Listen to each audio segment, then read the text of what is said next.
আমারে আপনি মাফ করে দিন, আপনারা কাজটা দিতে পারলাম না। অধিকার তো তুমি নিজেই ছেড়ে দিয়ে চলে এসেছো মেঘলা। রাতুল বেঈমান, এটা ওর পাতানো চাল ছিল।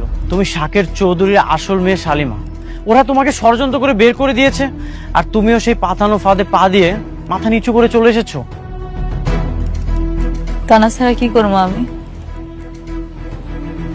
আমার নিজের স্বামী আমার অবিশ্বাস করে, আমার সততা নিয়ে প্রশ্ন তুলে।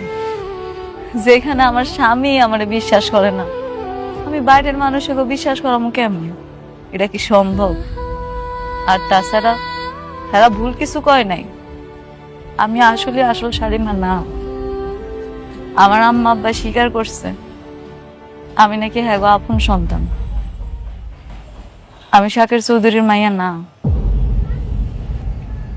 মেঘলা ঠিক কইছে বাবা, ও আমাকে মাইয়া, ওরে আমরা কুড়াই পাই নাই।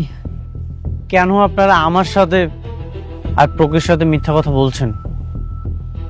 আপনারা কি চান না মেঘলা তার হকের সম্পত্তি ফিরে পাক?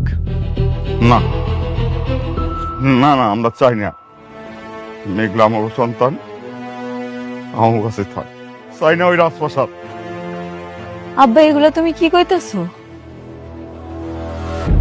তার মানে অনেক যা কইতাছে এই সব কিছু সত্যি? আমি তাহলে আসল শালিমা? এই কোটি কোটি টাকার সম্পত্তি সব আমার? জানি না, আমি কিছু জানি না। আপনারা কিছু না জানলেও আমি সবকিছু জানি।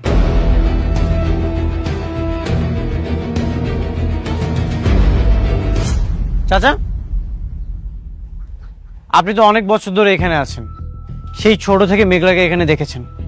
কবে তার বাবা মা মেঘলাকে কুড়িয়ে পেয়েছিল? তা তো বাবা বহুত বছর আগের কথা।